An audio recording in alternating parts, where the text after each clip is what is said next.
Hello, എന്തെല്ലാം വിശേഷങ്ങൾ? സുഖം തന്നെയല്ലേ? എൻ്റെ എല്ലാ പ്രിയ സുഹൃത്തുക്കൾക്കും ഒരു ഇൻഫർമേഷൻ വീഡിയോയിലോട്ട് സ്വാഗതം. ഇന്ന് നമുക്ക് നമ്മുടെ വാഹനത്തിലെ എൻജിൻ കൂളിംഗ് സിസ്റ്റത്തിലെ ഒരു പ്രധാനപ്പെട്ട പാർട്ടായ തെർമോസ്റ്റാറ്റ് വാൾവിനെ കുറിച്ചിട്ട് മനസ്സിലാക്കാം. വീഡിയോ ഇഷ്ടപ്പെടുകയാണെങ്കിൽ എല്ലാവരും ലൈക്ക് ചെയ്യുക, സപ്പോർട്ട് ചെയ്യുക, സബ്സ്ക്രൈബ് ചെയ്യുക. നമുക്ക് നേരെ വീഡിയോയിലോട്ട് പോകാം.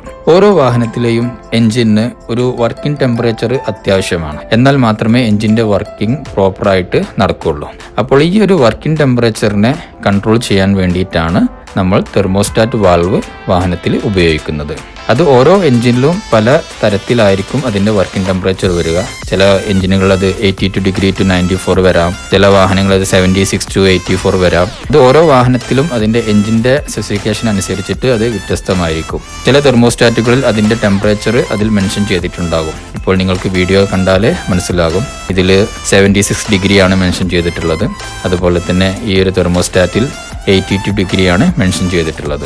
തെർമോസ്റ്റാറ്റിന്റെ വലുപ്പം, അതിന്റെ ഡിസൈൻ, അത് പല വാഹനത്തിലും പല രീതിയിലായിരിക്കും. ഇപ്പോൾ നിങ്ങൾക്ക് വീഡിയോ കാണുമ്പോൾ തന്നെ അറിയാൻ പറ്റും അതിന്റെ വലുതും ചെറുതും. ചില തെർമോസ്റ്റാറ്റ് അതിന്റെ ബ്രാക്കറ്റിന്റെ കൂടെ വരുന്നതുണ്ട്, ചിലത് അത് സെപ്പറേറ്റ് വരുന്നതുണ്ട്.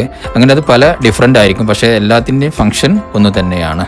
അപ്പോൾ എങ്ങനെയാണ് തെർമോസ്റ്റാറ്റ് വർക്ക് ചെയ്യുന്നത്? എൻജിൻ വർക്കിംഗ് ടെമ്പറേച്ചർ എത്തിക്കഴിഞ്ഞാൽ തെർമോസ്റ്റാറ്റ് വാൽവിന്റെ വാൽവ് ഓപ്പൺ ആവുകയും എൻജിനിലെ ചൂടുള്ള കൂളന്റ് വാട്ടർ നേരെ റേഡിയേറ്ററിലോട്ട് എത്തുകയും റേഡിയേറ്ററിലെ തണുത്ത വാട്ടർ തിരിച്ച് എൻജിനിലേക്ക് സപ്ലൈ ആവുകയും ചെയ്യും. ഈ ഒരു പ്രവർത്തനം കണ്ടിന്യൂസ് ആയിട്ട് ഇങ്ങനെ സർക്കുലേറ്റ് ചെയ്തുകൊണ്ടേയിരിക്കും. ഇനി ഈ തെർമോസ്റ്റാറ്റ് കംപ്ലൈന്റ് വരികയാണെങ്കിലോ എൻജിനുള്ളിലെ ഹീറ്റ് ആയിട്ടുള്ള കൂളന്റ് വീണ്ടും എൻജിനുള്ളിൽ തന്നെ സർക്കുലേറ്റ് ചെയ്യും. അപ്പോൾ ഇത് കാരണം എന്താ സംഭവിക്കുക? എൻജിൻ ഓവർ ഹീറ്റ് ആവുകയും എൻജിൻ തന്നെ കംപ്ലൈന്റ് ആവാനുള്ള സാധ്യത ഉണ്ടാകും. അപ്പോൾ അതുകൊണ്ട് തെർമോസ്റ്റാറ്റ് വാൾവ് നമ്മൾ പ്രോപ്പറായിട്ട് വർക്കിംഗ് ആണോ എന്നൊക്കെ ഇടയ്ക്ക് ചെക്ക് ചെയ്യുന്നത് നല്ലതാണ്.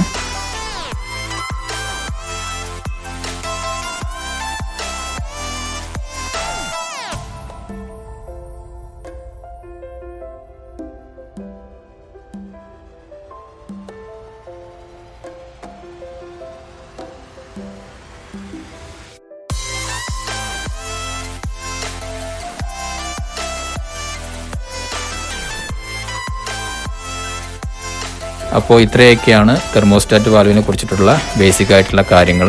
വീഡിയോ ഇഷ്ടപ്പെട്ടെന്ന് വിചാരിക്കുന്നു.